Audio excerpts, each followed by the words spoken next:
Someone was vigorously shaking me. "Mason!" Court was yelling in my ear, a sense of urgency in her voice. "Martina, wake up!" I felt her shaking Martina on the bed next to me. I heard Anna waking up Liam on the other side of the room while I tried to wake up my struggling brain. I pushed myself up so I was sitting. "What's happening?" I asked groggily. "The fog is rising," Anna answered, while she uncuffed Liam for the first time in nearly 2 days. He rubbed his wrist and then sprung over to the garbage can where his fire sparklers were at.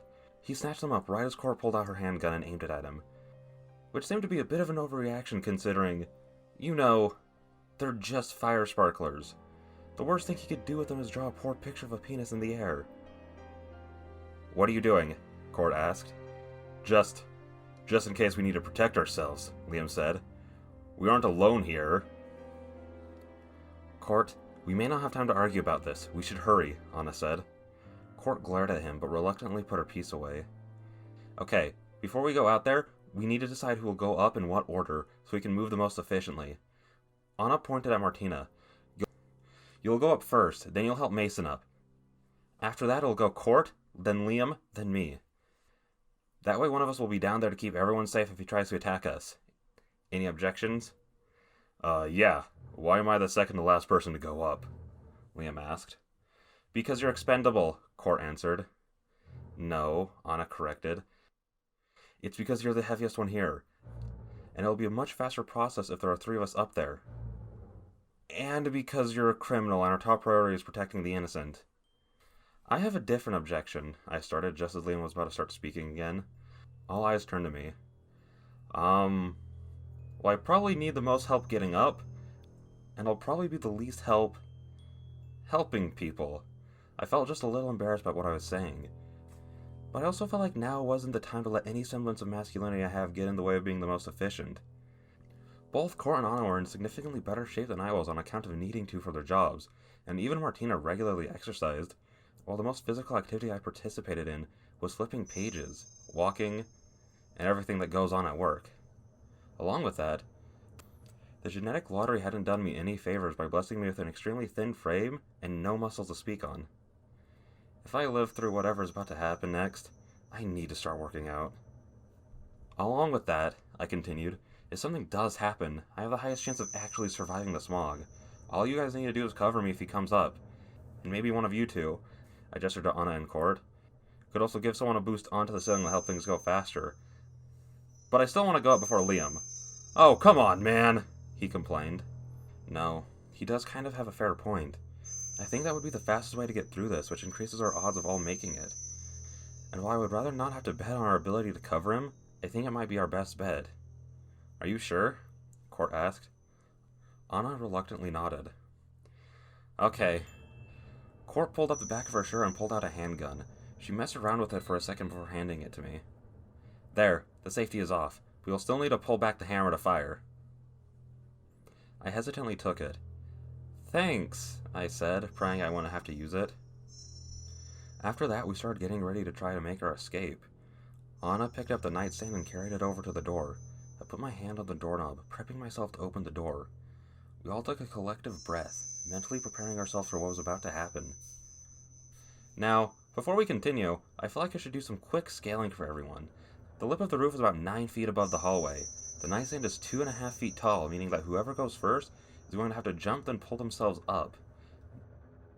Now with that out of the way, I yanked the door and they all spilled out into the walkway, working as fast as they could.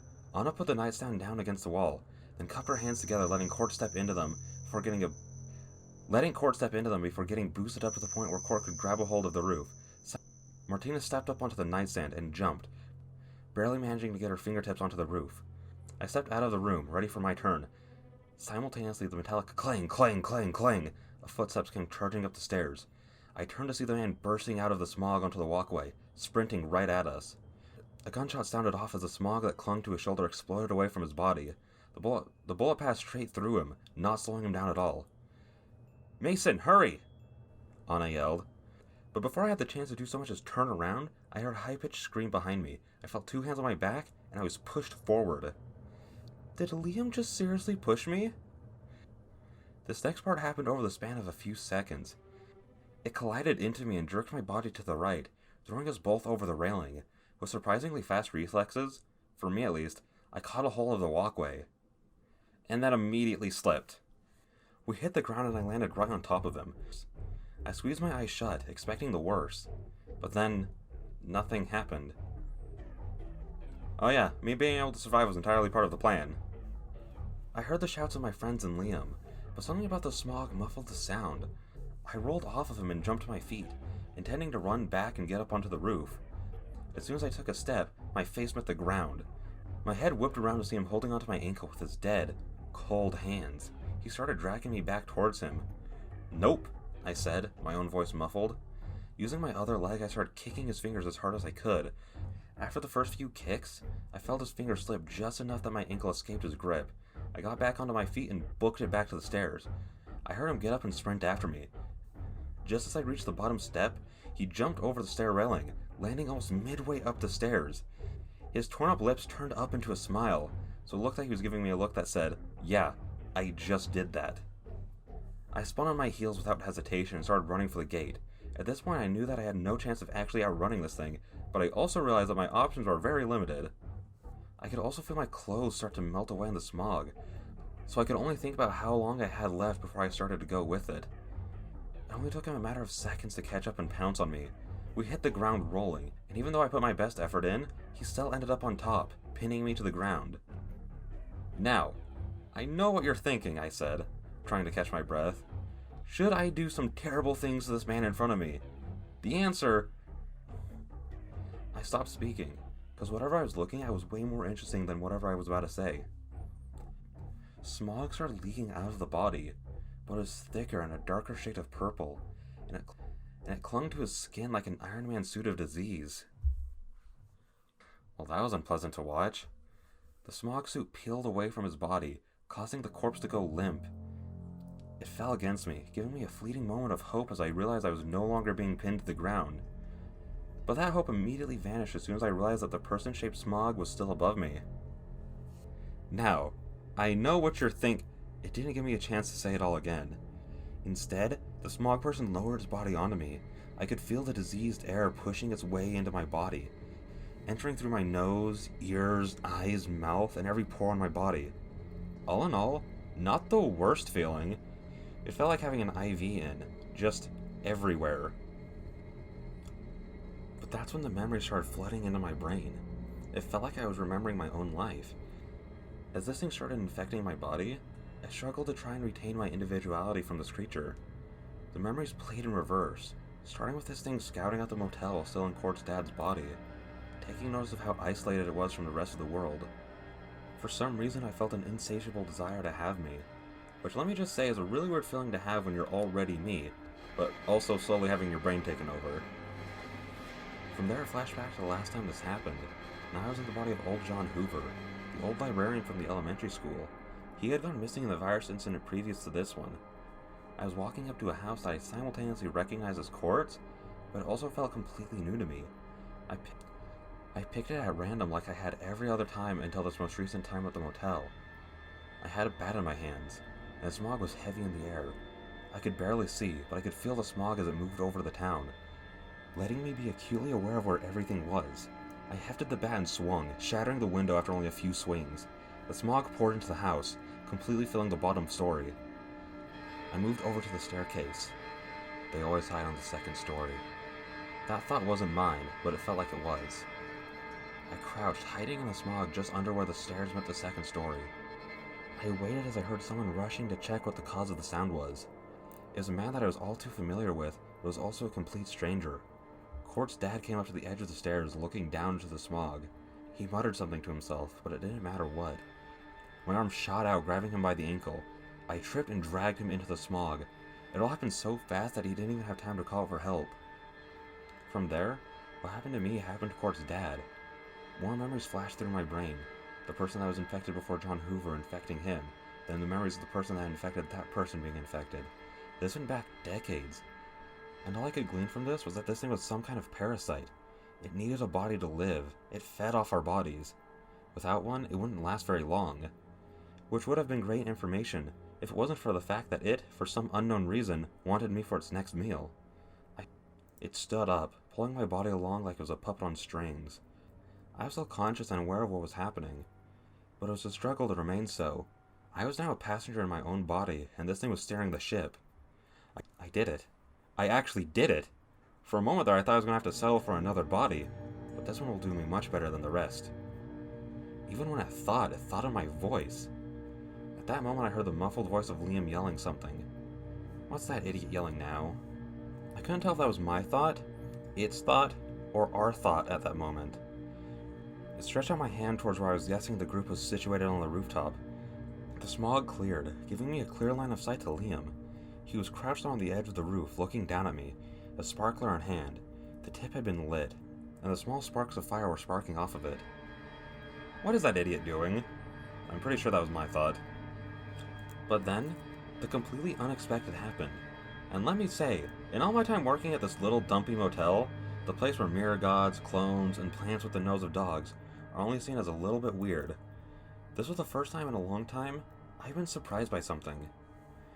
Once the little spark reached the end of the sparkler, the tip shot off like a rocket. A ball of fire the size of my fist flew straight at me. Shit!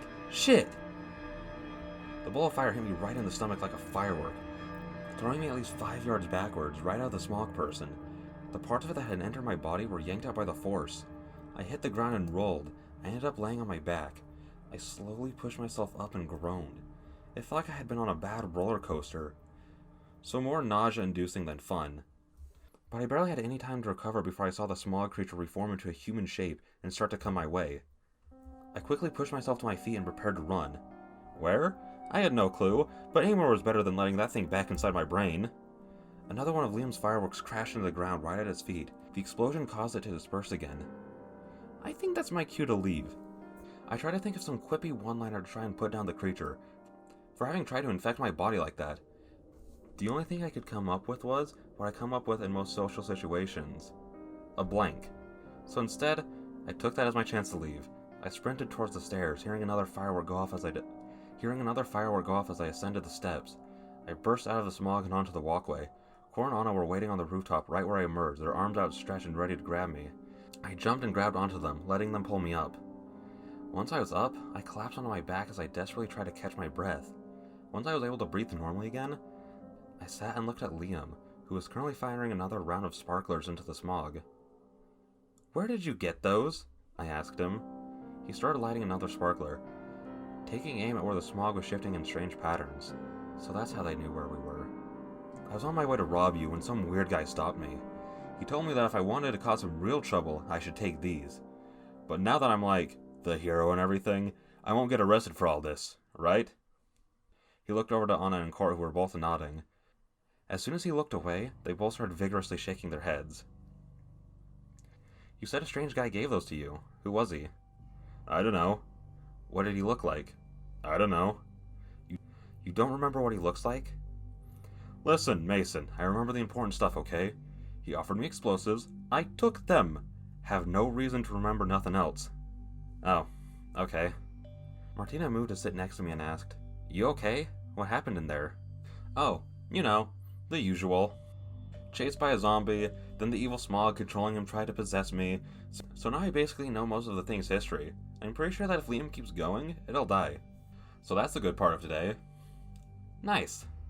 After that, we sat there for a while, just watching Liam shoot sparkler after sparkler into the smog, until eventually he ran out. He stood up and stretched his back and legs. He had been kneeling there for close to an hour. He came over and sat next to Martina. Well, that was awesome, he said to no one specifically. Then he looked over and said specifically to me, Hey Mason, that's me. You know you're almost naked, right? I looked down at myself, and he was in fact correct. Except for the few remaining bits of clothes that had once been my shirt, I was completely naked. And even the shirt that I did have left was burnt from where Liam had shot me. I also had a huge burn mark on my stomach. The skin had been burnt a harsh color of red, and was beginning to peel off. Well, that's probably not good.